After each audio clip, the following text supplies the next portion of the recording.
mulher, negra, filósofa e ativista dos direitos civis, Angela Davis. Quer saber um pouquinho mais sobre ela? Então vem comigo.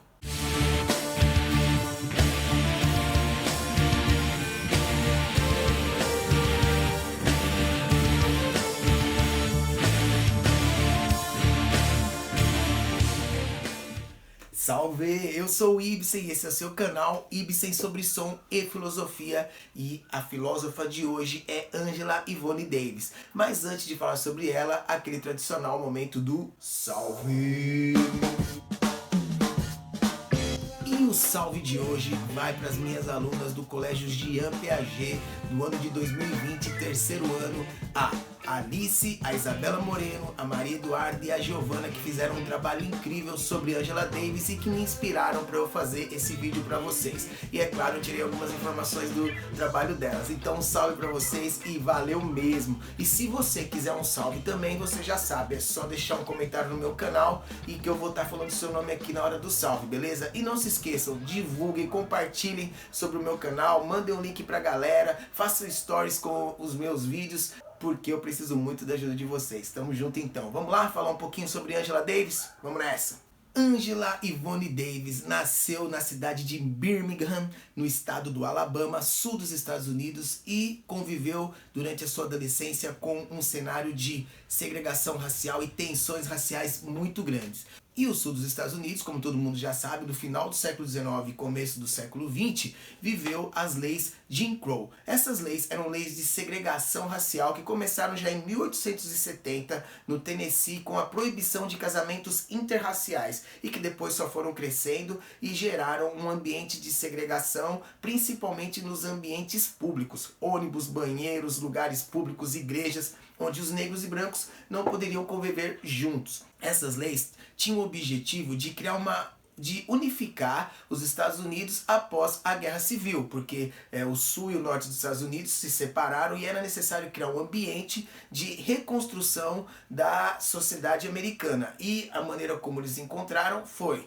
de separar brancos e negros e criar assim um ambiente de segregação e que gerou tensões raciais, políticas muito grandes durante um grande período ali do começo do século XX. Angela Davis viveu tudo isso, foi uma adolescente muito inteligente que se destacou na escola e por conta desse destaque ela ganhou uma bolsa para estudar literatura em Nova York. Estudou filosofia na Universidade de Brandeis, era mestre, doutora e professora da Universidade da Califórnia, estudou literatura em Paris, conheceu a Escola de Frankfurt na Alemanha, a Universidade de Goethe, né? A Escola de Frankfurt é um movimento de filósofos judeus alemães, filósofos que refletiam sobre os impactos do capitalismo na sociedade moderna. Ela conheceu Theodor Adorno, nos Estados Unidos estudou com Herbert Marcuse, então assim, ela teve uma formação bastante sólida, né?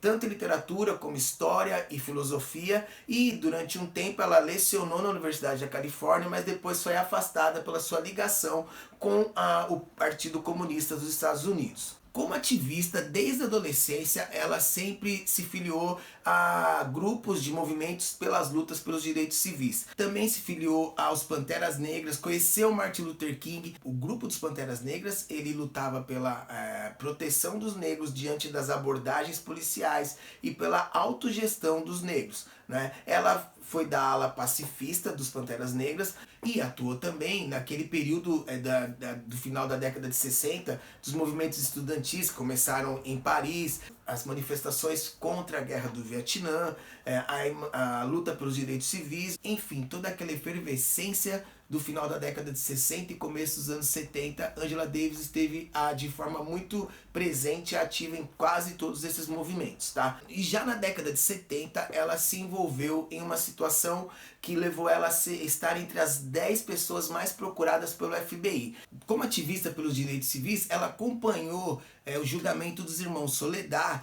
E nesse julgamento, o irmão mais novo dessa família entrou numa audiência, sequestrou o juiz e o promotor. Na fuga, o juiz e o promotor foram atingidos, o juiz morreu, o promotor ficou paraplégico e a arma usada por esse rapaz estava registrada, segundo a polícia, no nome de Angela Davis, e ela foi incluída também nesse processo como formação de quadrilha e porte ilegal de armas, e foi presa, mas antes de ser presa ela ficou sendo perseguida pela FBI, e esse julgamento durou 2 anos, né? E houve um grande movimento de intelectuais, artistas, para que esse processo fosse justo e que ela fosse inocentada, que foi o que aconteceu ao final desses 2 anos. Por 2 vezes, Angela Davis também saiu como vice-candidata à presidência dos Estados Unidos pelo Partido Comunista, né? Então, assim, a história de Angela Davis é uma história de muitas realizações,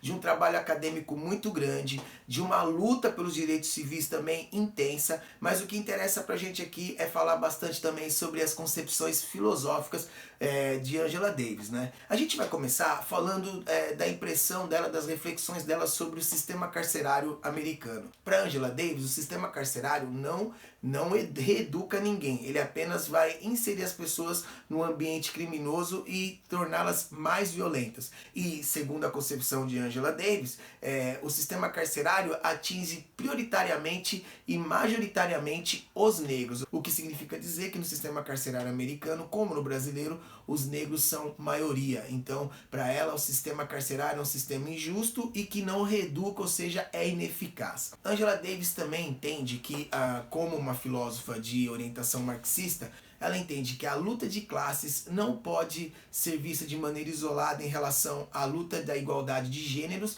e às lutas pelos direitos civis dos negros. Por quê? Para Angela Davis, a luta pela igualdade de classe ou contra a desigualdade social não pode ser desatrelada da luta racial, porque os negros é que compõem a base da pirâmide social. E ela entende que as mulheres também nesse contexto são que recebem menos, as mulheres negras menos ainda, logo estão inseridas num contexto de desigualdade e injustiça social. Portanto, essas três lutas, elas não podem ser dissociadas. Para Angela Davis, a mulher negra sofre 2 vezes. Primeiro, pela condição de mulher, né? E segundo, pela condição de ser negra e carregar uma herança escravagista de sexualização do seu corpo e de inferioridade enquanto etnia e enquanto gênero. Então ela entende que a sexualização da mulher negra é uma herança da escravidão.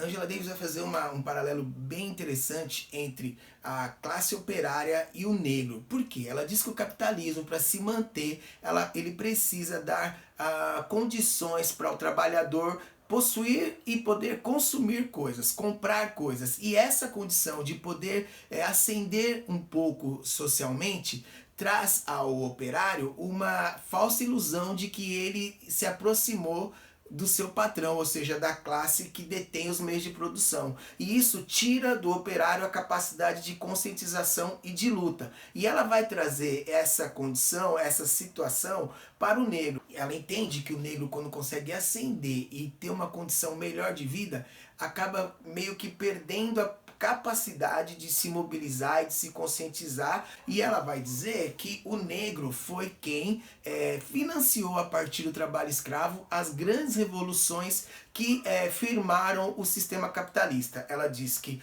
todas as grandes potências capitalistas tiveram no trabalho escravo a base das suas riquezas e conseguiram a partir daí construir um sistema capitalista que passa a oprimir e dispensar e marginalizar esse negro, né? Então, assim, a gente pode perceber tanto no Brasil como nos Estados Unidos que o negro é a base de toda a riqueza que foi produzida nesses países. E com o fim da escravidão, esses negros perderam seu lugar no mercado de trabalho e a sua condição social, ficando à margem da sociedade e a partir daí mais suscetíveis ao sistema carcerário, à marginalidade, à discriminação. Então, essas são questões que Angela Davis defende, né, demonstra e nos leva a refletir sobre elas. Angela Davis também já visitou o Brasil algumas vezes e toda vez que ela vem ao Brasil, ela chama atenção para a questão da reforma agrária. Ela entende que tanto o negro como o indígena perderam a sua posse da terra e ela defende a ideia de que a terra é a base da subsistência. Para ela, a divisão justa das terras